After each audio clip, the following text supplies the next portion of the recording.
आज के वीडियो में मैं फिर से आप ही के एक क्वेश्चन का जवाब देने वाली हूँ। ये सवाल मुझसे पूछा है शताम ने। शताम पूछ रहे हैं, how diversity causes discrimination and bullying in the work place. यानी कि डाइवर्सिटी की वजह से किस तरीके से वर्क प्लेस पे बुलिंग होती है और डिस्क्रिमिनेशन भी होता है। जिन ऑर्गेनाइजेशंस में डाइवर्सिटी का बहुत ख्याल रखा जाता है लेकिन इंक्लूजन ना के बराबर होता है, उन सारी ऑर्गेनाइजेशंस में, उन सारी वर्क प्लेसेस में बुलिंग और डिस्क्रिमिनेशन होता ही होता है। कहने की बात है, डाइवर्सिटी बिना इंक्लूजन नहीं चल सकता और इंक्लूजन बिना डाइवर्सिटी एग्जिस्ट ही नहीं करता है। और इसी वजह से डीएनआई एक सिक्के के दो पहलू हैं।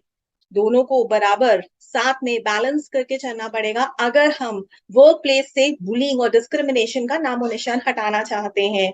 भारत में 55% से ज्यादा जो एम्प्लॉइज हैं, जो वर्क फोर्स है, वो बुलिंग का शिकार हुए हैं। डीएनआई इनिशिएटिव्स अच्छी तरीके से फॉलो नहीं करने की वजह से पूरी दुनिया बुलिंग और डिस्क्रिमिनेशन का शिकार है।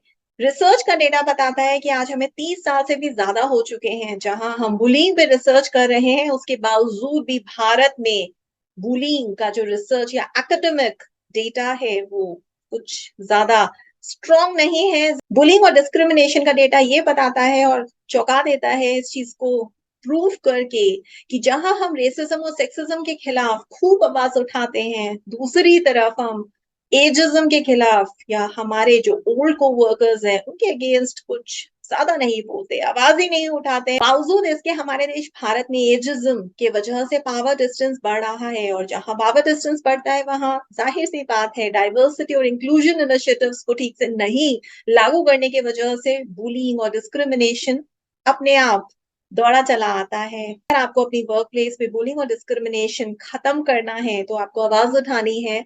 इस आवाज में आपको लोगों को इकट्ठा करना है, डाइवर्सिटी मेंटेन करनी है और उनको उनका दर्जा देना है। ज्यादातर बुलिंग और डिस्क्रिमिनेशन हमारे इंडियन वर्क प्लेस में किस वजह से, किस कारण वर्ष हो रहा है, टॉप मोस्ट रीजन है जहां एम्प्लॉइज को उन वजहों से डांटा जा रहा है, अक्यूज किया जा रहा है, गलतियां जो उन्होंने कभी की ही नहीं है। बुलिंग और डिस्क्रिमिनेशन हमारे वर्क प्लेस में इतना ज्यादा बढ़ चुका है कि हालात इतने ज्यादा खराब होते जा रहे हैं कि यही एम्प्लॉइज जो पहले काम पे जाना छोड़ देते हैं, फिर इवेंचुअली नौकरी छोड़ देते हैं और कुछ कुछ केसेस में तो ये सुइसाइड तक कमिट कर लेते हैं। ये कहना गलत नहीं होगा कि बुलिंग और डिस्क्रिमिनेशन की वजह से सिर्फ और सिर्फ एम्प्लॉइज ही सफर करते हैं। जी नहीं, एम्प्लॉयर्स भी बहुत ज्यादा सफर करते हैं। इन्हीं एम्प्लॉयर्स को अपने आप को साफ सुथरा प्रूफ करने में लीगल बैटल्स फाइट करनी पड़ती है, जिसमें काफी पैसा पानी की तरह बहाया जाता है। अगर इसी पैसे को डीएनआई इनिशिएटिव्स को अच्छी तरीके से इम्प्लीमेंट करने में लगाया जाता तो ये नौबत कभी भी नहीं आती।